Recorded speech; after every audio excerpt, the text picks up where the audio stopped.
두 나라 간의 갈등이 폭발하는 결정적인 사건이 발생하게 됩니다. 이 사건보다 더 큰 게 있어? 전쟁인가?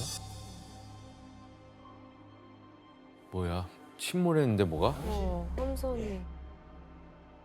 1898년 2월 15일 쿠바 내 미국인 보호 명분으로 쿠바의 하바나항에 정박 중이던 미국의 전함 메이노가 엄청난 굉음과 함께 폭발하며 바닷속에 침몰해 버립니다. 이 사건에 미국 병사 260명이 사망합니다. 미국 역대 최악의 참사로 기록되죠. 메이노 사건은 당시 전 세계에서 큰 충격을 일으키며 대륙을 넘어 우리나라에게까지 전해집니다.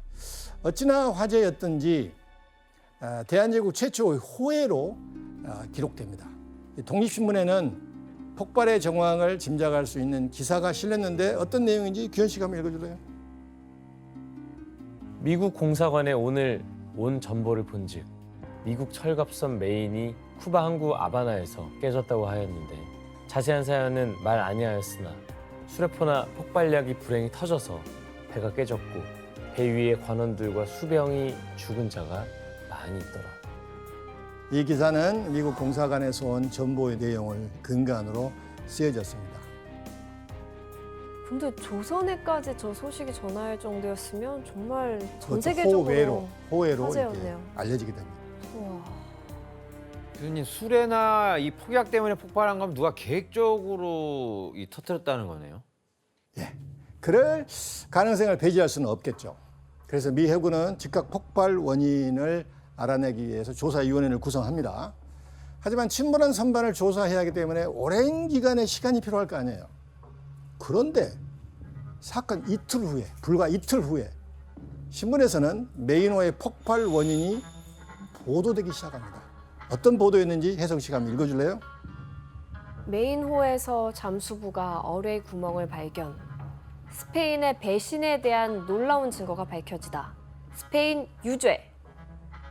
난 왜 이렇게 불길한 예감이 들지? 신문을 보니 폭발을 일으킨 범인을 누구로 지목하고 있죠? 네, 맞아, 스페인입니다. 미국의 신문들이 특별 호해를 발행하며 메이노의 폭발의 범인으로 지목한 게 스페인입니다. 근데 이거 정확한 자료 조사를 한 게 아닌 거죠? 아니, 폭발을 일으킨 범인이 진짜 스페인이었던 거야? 아니면 덮어 말도 씌운 안 되지. 거야? 내가 봤을 때 자작극이 자작. 그렇지. 덮어 씌운 거 아니야? 이거는 자작극 같습니다. 내가 볼 때. 과연 메이노 사건의 진실이 뭘지 지금부터 하나씩 풀어보겠습니다. 사실 스페인은 사건과 무관하다는 입장을 바로 밝힙니다. 그래서 메이노 사건이 터지자 구조를 돕기까지 했죠. 그렇다면 왜 스페인이 범인으로 몰리게 된 걸까요? 아니 그래 이걸 뭐 쿠바를 같이 몰아낼 트집 거 잡기 아니에요? 아니에요? 트집 잡기. 명분 만들어야 전쟁의 명분. 예, 가장 큰 이유는 당시 뉴욕에서 벌어진 신문 경쟁 때문입니다. 신문 경쟁이요? 예.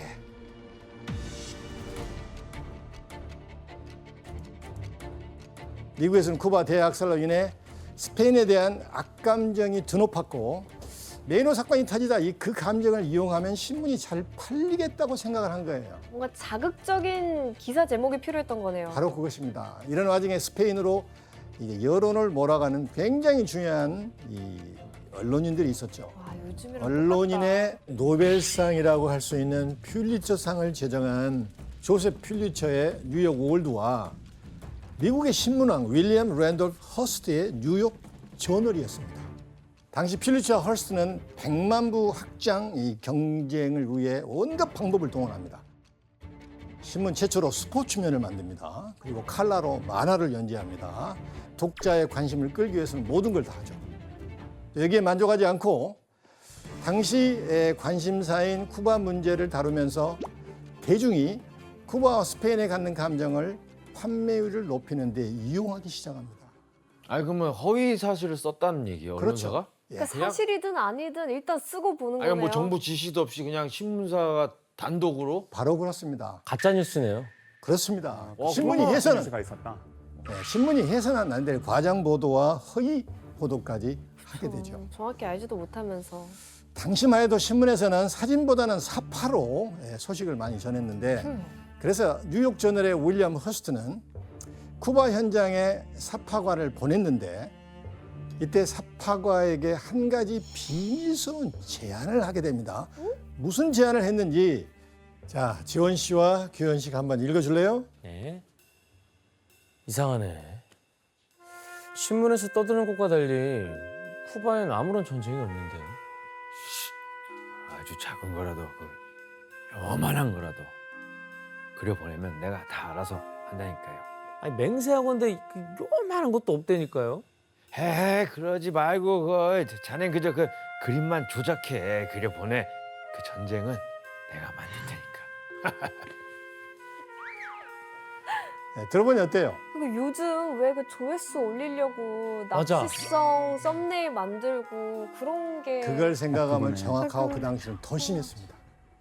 헐스트는 사파과에게 그림을 조작해 주면 자기가 사건을 키워서 뭐예요? 전쟁으로 몰고 갈게. 이렇게 한 거예요. 나쁜 사람이 너무 나쁜 사람인데. 신문을 많이 팔기 위해 허위 보도를 하겠다는 얘기죠. 그럼 이런 계략으로 신문이 어떤 그림을 그렸는지 궁금하죠? 네. 함께 보겠습니다. 없는 얘기를 어떻게 만들어냈을까? 자, 그 당시 신문입니다. 이야, 치밀하게 그렸네. 밑에 보면 이 메이노 선박 아래에 무슨 선이 보이죠? 네. 그게 어떤 선인 것 같아요? 다이너마이트. 다이너마이트.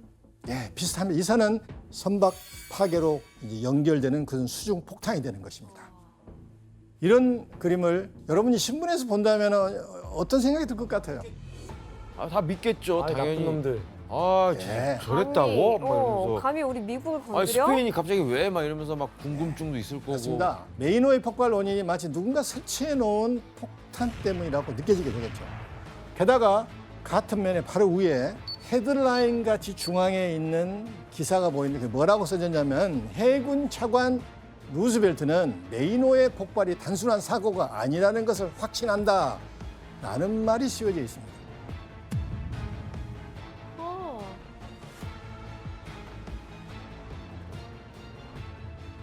신문은 이런 식으로 어떤 식으로든지 사건을 허위 과장 보도하며 범인을 스페인으로 몰아갔던 거예요. 가짜 뉴스잖아요, 어쨌든요. 그렇죠. 가짜 뉴스죠. 어떻게 수습하려고 이렇게까지 크게 만들지? 일단 판매 부수 늘리고 보는 거죠. 그리고 나서 나중에 아니면 말고. 예, 이때 처음으로 옐로우 저널리즘, 즉 황색 언론이라는 말이 등장하게 됩니다. 황색 언론은 진실과 상관없이 자극적인 보도를 통해 독자의 시선을 끌고자 하는 언론의 행태를 말합니다.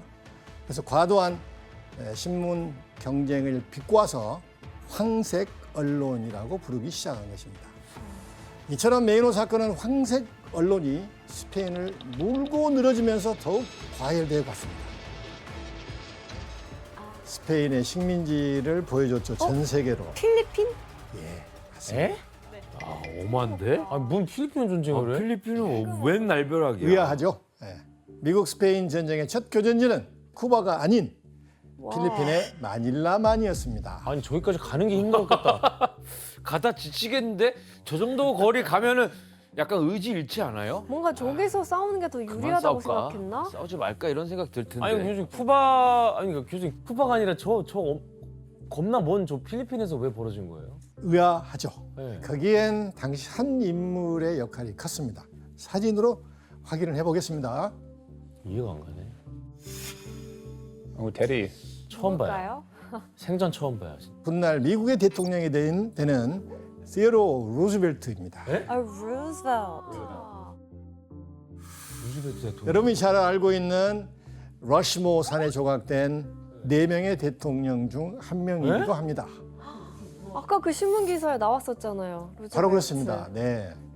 그래서 루즈벨트는 스페인과 전쟁이 발발하면 스페인의 해군 주력 함대가 정박 중인 필리핀의 마닐라항을 우선적으로 접수해야 한다고 믿었던 사람이에요. 그렇다면 그가 왜 마닐라만을 지목했는지 알 수 있는 만평이 하나 있습니다. 함께 볼까요? 필리핀을 밟고 있는데. 예. 만평에 쓰여 있는 말이 뭐죠? 우리 칼 웨인 씨가 한번 읽어줄래요? And after all, the Philippines are only the stepping stone to China. 중국을 노렸다는 거예요? 바로 그렇습니다. 아시아로 가는? 19세기 미국은 급격한 산업화를 거치면서 생산량이 가파르게 증가합니다. 하지만 생산량이 늘어난 반면 공급에 비해 수요가 따라주지 못하자 남는 농산물을 태워야 할 정도로 잉여 자산이 많아지게 됩니다. 그래서 미국은 남는 물자를 소비해줄 새로운 시장으로 중국을 주목하게 되죠. 인구가 많으니까. 때문에 미국은 중국을 비롯한 아시아 시장의 진출을 위한 중간 기착지가 필요했겠죠. 그때 눈에 들어온 곳이 바로 태평양에 자리 잡은 필리핀이었습니다. 뿐만 아니라 미국이 태평양과 아시아에서 영향력을 키워 나가야 하는데 그러기 위해서는 군사 전략지로서 필리핀이 필요하다고 생각을 하게 됩니다. 그래서 루스벨트는 전쟁이 발발하면 즉각 필리핀 마닐라만을 공격하라고 명령을 한 거예요. 해군 차관으로서 상부의 허락도 구하지 않고 독단적인 결정을 한 것입니다. 그 결과 5월 1일 마닐라만에서 미국 함대와 스페인 함대가 맞붙게 됩니다.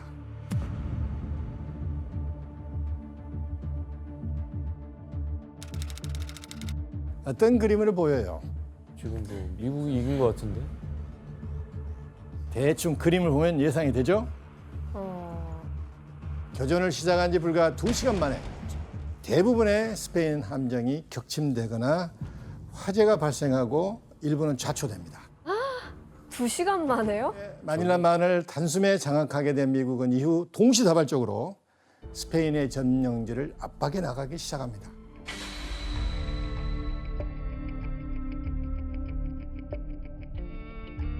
미국의 목표는 쿠바의 항구 도시인 산티아고 대 쿠바를 점령하고 그곳에 있는 스페인의 카리비 함대를 파괴하는 거예요.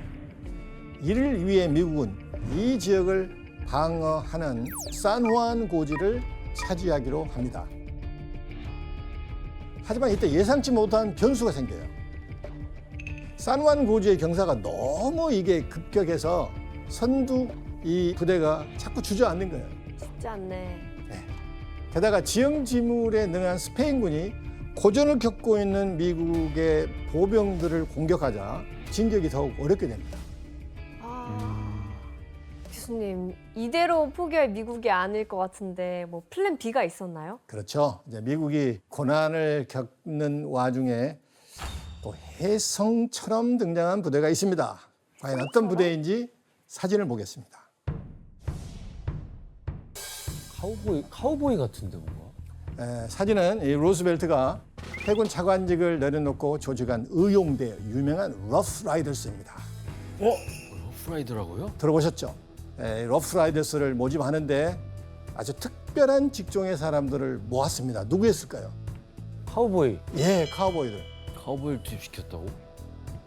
이런 카우보이들이 빠르고 강력한 화력을 바탕으로 전선을 누볐고 그 결과 산후안 고지로 갈 수 있는 캐틀힐을 점령할 수 있게 됩니다. 카우보이들을 활용했구나. 칼빈 씨, 이 러프라이더스가 어떻게 캐틀힐을 차지할 수 있었던 거예요? 거기에 큰 도움이 됐던 게 바로 갓링건, 게틀링건이에요. 네. 장고에 나왔던. 예, 비슷합니다. 네. 예. 그죠. 안 장고도 봤지만 카우보이니까 영어는 안 봤지만 어쨌든 돌아가는 거잖아요. 네. 게틀링건 한 대는 이 소총수 여러 명의 역할을 이제 해줄 수 있었다고 해요. 그래서 이 덕분에 루즈벨트는 8분 30초 만에 진지를 점령할 수 있었어요. 빨리 했네. 10분도 안 말도 걸려. 안 돼. 와, 미국의 기세가 엄청나네요. 예, 결국 러프라이더스의 공세로 산후안 고지까지 장악한 미국은 7월 17일 쿠바를 점령하는 데 성공합니다. 그리고 8일 뒤인 7월 25일 카리브해에 위치한 또 다른 스페인의 식민지 푸에르토리코를 점령하게 됩니다. 와. 굳이 그러면 미국이 처음 마닐라만을 공격한 이후에 쿠바와 푸에르토리코까지 장악하는데 2달밖에 안 걸렸나요? 하하. 하지만 미국은 여기서 만족하지 않았습니다. 필리핀, 마닐라만은 장악했지만 필리핀을 아직 점령하지 못한 상태였잖아요. 그래서 자 필리핀 육상전을 해야 되는 지상전을 해야 되는데 아직 해병대도 없고 육군도 없는 상태에서 상륙 작전을 할 수가 없을 거 아니에요. 그래서 미국 해군은 한 세력에게 도움을 청하기로 합니다. 한 세력? 스페인 입장에서는 반란군. 그래서 필리핀의 독립군이었습니다. 그래서 미국은 필리핀의 독립을 담보로 필리핀 독립군의 지원을 약속받게 됩니다.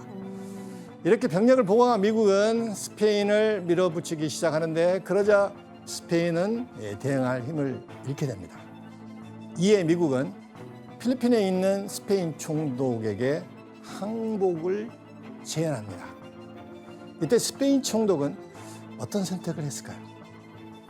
항복하지 않을까요? 항복하기로 마음 먹습니다. 하지만 이 소식을 들은 스페인 본국은 계속 전투를 하기를 바랬겠죠. 그래서 총독을 내쫓습니다. 항복을 하려고 하자 바꾼 거예요? 그렇죠. 새로운 총독을 임명합니다. 그런데 이 새로운 총독이 와서 보니까 미국과 필리핀 독립군이 연합한 상황에서 전투를 벌여도 어차피 지게 됐거든. 네. 그래서 한 가지 묘안을 생각해 내는데 여기서 문제가 나갑니다. 누가 묘안을 세운 거예요? 그 필리핀, 총독? 스페인. 스페인이. 스페인 총독. 새로운 스페인 총독은 스페인의 체면도 살리고 자신의 직위도 지키기 위해 미국에게 황당한 제안을 하는데요. 무엇일까요? 스페인의 체면을 살려야 돼. 그럼 정답. 지원 씨. 니네가 좀 사줘. 네? 니네가 좀 사줘. 어차피 지는데 그냥 우리가 니네한테 그냥 팔게. 지원 씨 일단 오답인데 약간 앞서갔습니다. 전쟁은 살발하는데 체면을 세워주라. 척하자. 정답. 혜성 씨. 가짜 전쟁을 하자. 전쟁을 하는 척하자. 그다음에 내가 열심히 싸우는 척하는데 나는 바로 물러나 줄 테니까 우리 자작극으로 한번 전쟁을 해보자. 혜성 씨 정답입니다. 전쟁 영화를 찍자는 거예요? 아니 너무 그러긴 웃기네. 그러면은 치열하게 싸웠는데 사상자가 없어. 그치. 너무 실탄을 한 번도 웃겨. 쏜 적이 없는. 아마 세계 전쟁사에서 이런 일은 거의 없지 않아 진짜 싶어요. 너무 웃기네. 정독은 전투도 없이 다짜고짜 항복하면 그럼 스페인의 잘리니까. 명예가 훼손되고 자기도 훼손되잖아요. 일단 싸우기로 합니다. 대신 싸움을 미국의 진- 가차로 싸우는 척하고 미국이 승리하는 걸로 미리 합의를 본 거예요. 와. 그렇다면 미국은 왜 이 제안을 받아들였을까요? 받아들였다고요? 받아들입니다. 왜냐면 어쨌든 사상자 없이 바로 그것이죠. 예, 이기면 좋은 거죠. 어차피 미국의 승리는 뻔하잖아요. 그런데 인명 손실을 막을 수가 있잖아요. 굉장히 중요한 부분인데 무엇보다도 필리핀 독립군과 동맹을 맺은 상황이기 때문에 전투에 승리한 것은 미국이지 필리핀 독립군이 아니라는 것을 명백히 하고 싶었던 거예요. 그래서 스페인 총독의 제안을 받아들여 마닐라 통제권을 두고 가짜 전투를 벌이게 됩니다. 와, 가짜 전투. 아니 지금 이 많은 전쟁과 전령이 3개월 안에 다 일어났어요. 교수님 그럼 미국은 스페인과의 전쟁을 끝내고 뭐 결국에 뭘 얻게 되는 거예요? 네, 모든 전쟁에서 승리한 미국은 1898년 12월 10일 파리 평화조약을 체결하며 스페인과의 전쟁을 공식적으로 종결합니다. 그리고 이 조약에 따라 미국은 괌, 푸에르토리코, 쿠바를 미국의 보호령으로 할량을 받게 됩니다. 또 필리핀은 미국이 기반시설 마련 비용으로 스페인에게 2천만 달러를 주고 사들입니다. 그러니까 이게 영토 자체는 엄청 크진 않지만 다 전략적 요충지들이에요. 네, 바로 그것입니다. 네. 이때 미국을 나타낸 것이 아까 처음에 봤던 만평입니다. 터지기 일보 직전 아닌가요? 예. 예, 물음표에 어떤 내용이 있었는지 기훈 씨가 한번 읽어줄래요? 미국은 귀중한 식민지를 얻었습니다. 쿠바, 필리핀, 푸에르토리코. 오. 들어보니 어때요? 이게 진짜 전 세계적인 이슈였을 것 같은 게 전통 강자를 이긴 이제 신생 강자가 된 거잖아요. 약간 대단한 데뷔식, 신고식 같은 느낌이에요. 뿐만 아니라 세계사에서 대단히 중요한 상징적인 전쟁이 미국 스페인 전쟁입니다. 미국의 시대가 오고 있다. 미국 스페인 이걸 보여주고 있는 것이죠.